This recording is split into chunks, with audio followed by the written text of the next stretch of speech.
काली भद्रकाली कपालिनी दुर्गा क्षमा शिवा धात्री स्वाहा स्वधा नमस्तुते। मेरे प्रिय दर्शक, हम आपको बताएंगे कि आपके आने वाले 5 साल में आपका सेहत कैसा रहेगा, आपका लव लाइफ कैसा रहेगा, आपका कैरियर कैसा रहेगा, आपको धन का लाभ होगा या धन की हानि। आप हंसी मजाक के मूड में हैं।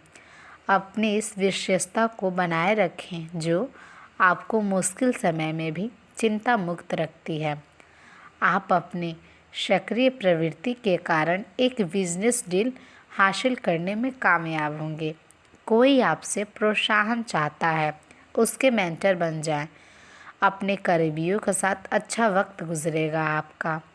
आप छोटी लेकिन बार बार होने वाली स्वास्थ्य संबंधी समस्याओं से परेशान महसूस कर सकते हैं। अपनी समस्याओं का इलाज अपने पास पड़ी दवाइयों से करना बंद करें, खासकर जब आप इतने लंबे समय से उनके लक्षण देख रहे हैं। आपको समस्या की जड़ तक पहुंचने के लिए किसी डॉक्टर की सहायता लेनी होगी, तभी आपको इस रोज़ की समस्या से छुटकारा मिलेगा। ऐसे ही कोई दवा लेने से नुकसान हो सकता है आपको। देवगुरु बृहस्पति की दृष्टि पंचम भाव पर होने से आपके रिश्ते में मिठास आएगी। अगर कोई पुराना मतभेद था तो उसका निवारण हो जाएगा। जीवन साथी में एक दूसरे के प्रति समर्पण और ईमानदारी की भावना आएगी। मन प्रसन्न रहेगा आपका। जीवन साथी या प्रियजनों के साथ कहीं घूमने जाने की योजना बन सकती है। बेशक आपके प्रेम और दाम्पत्य जीवन में बृहस्पति मधुरता के भरपूर अवसर बनाएंगे, लेकिन बुध की छठे भाव में स्थिति कुछ संवादहीनता की स्थिति भी खड़े करेगी। दूसरे की कही सुनी बातों पर एकदम ध्यान न दें। अपने जीवन साथी के साथ संवाद बनाए रखें। अपने बीच की बातों को आपसी बातचीत के जरिए हल करने की कोशिश करेंगे तो आपके लिए फ़ायदेमंद होगा ये। साथ ही कटुता नहीं आने पाएगी। अपने बीच की बात किसी तीसरे तक न जाने दें, चाहे वो परिवार का कोई हिस्सा ही न क्यों ना हो और आपका चाहे कोई करीबी दोस्त ही क्यों ना हो। नवंबर से आपको इस बात के लिए विशेष रूप से सतर्क रहना है। अगर आप यह कर सके तो आपकी परेशानियां हल हो जाएंगी।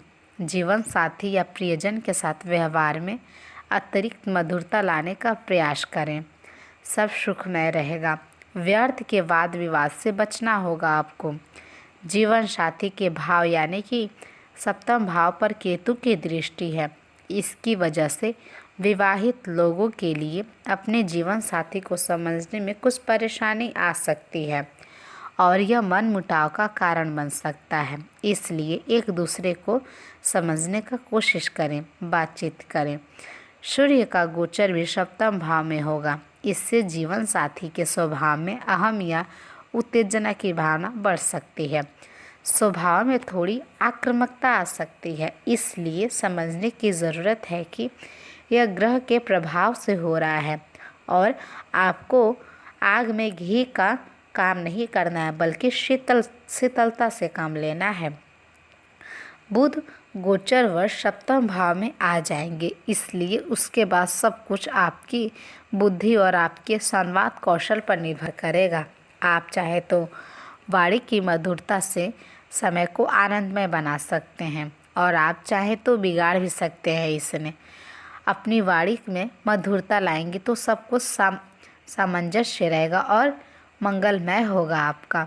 दोस्तों, आगे बढ़ने से पहले हमें आपसे विनम्र निवेदन है, अगर ये वीडियो आप लोग को सही लगे, आपके जीवन से मिले, तो प्लीज़ आप हमारी वीडियो को लाइक कर दें और जिन लोगों ने हमें सब्सक्राइब नहीं किया है वो लोग हमें सब्सक्राइब करके बेल आइकन का बटन दबा दें।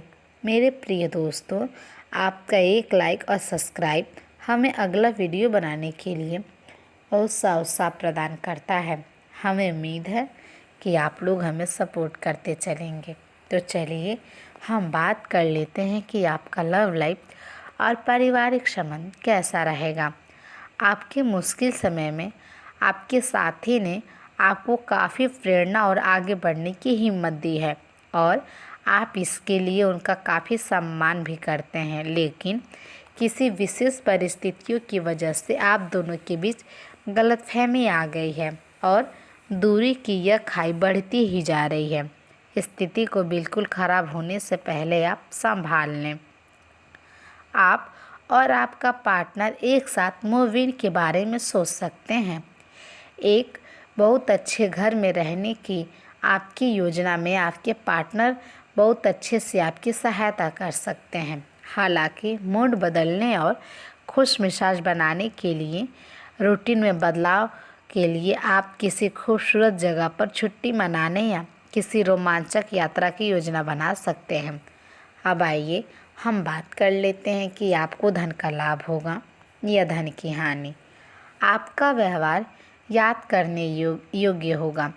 अपने लाभ के लिए इसका प्रयोग करें। लोगों से मिलें और उनसे सकारात्मक बातचीत करें। एक सकारात्मक शरीर की भाषा बनाए रखें। यहाँ से एक नया अवसर अंकुरित हो सकता है। यह एक नई परियोजना शुरू करने के लिए एक अच्छा सप्ताह दिखाई दे रहा है। अपने संगठन कौशल को याद रखें और अपने आप को व्यवस्थित रखें। अंत में एक अप्रत्याशित लाभ की संभावना भी है। साल आपकी प्रतिभा को आपके उच्च अधिकारी पहचानेंगे और आपके कार्य क्षेत्र में आपकी काफ़ी प्रशंसा भी होगी, यानी कि तारीफ़ें होंगी। और साथ ही साथ आपके घर में उपहार भी मिल सकता है जो आपके दिन को प्रज्वलित करेगा और आप इसके हकदार भी हैं। आपने अपने करियर को उठाने के लिए बहुत प्रयास किए हैं, जिससे कि आपको अपने कार्य की तारीफ़ें भी मिलेंगी और अब उनके फल मिलने का समय भी है। आप कुछ महंगी खरीदारी भी कर सकते हैं और आप उसमें काफ़ी व्यस्त भी रहेंगे। अब आइए हम बात कर लेते हैं कि आपके लिए मेरा आज का शुभ विचार क्या है। आप लोग इसे ध्यानपूर्वक सुनिएगा। हमें उम्मीद है हमारा यह शुभ विचार आपके उदास जीवन में कुछ रंग भर देगा। तो चलिए हम शुरुआत करते हैं। जब इंसान अपनी गलतियों का वकील और दूसरे की गलतियों का जज बन जाए तो फैसले नहीं होते बल्कि उन लोगों के बीच फासले हो जाते हैं। लफ्ज़ सिर्फ चुभते हैं, खामोशियाँ मार ही देती हैं।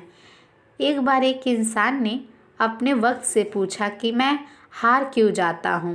वक्त ने कहा, धूप हो या छाँव हो, काली रात हो या बरसात हो, चाहे कितनी भी बुरी हालात हो, मैं हर वक्त चलता रहता हूँ।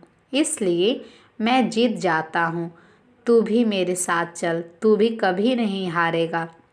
मुट्ठियों में कैद हैं जो खुशियाँ, वो बांट दो यारो। ये हथेलियाँ तो एक दिन वैसे ही खुल ही जानी है। उम्मीदों से बंधा एक ज़िद्दी परिंदा है इंसान, जो घायल भी है उम्मीदों से ही है और ज़िंदा भी उम्मीदों पर ही है। सुखी होने के चक्कर में जो पूरी ज़िंदगी दुखी रहता है, उसी का नाम इंसान है। मेरे प्रिय दर्शक, हमें उम्मीद है हमारे ये शुभ विचार आपको काफ़ी पसंद आया होगा। आपका बहुत बहुत धन्यवाद हमारा वीडियो देखने के लिए। आपका दिन शुभ हो। जय माता दी।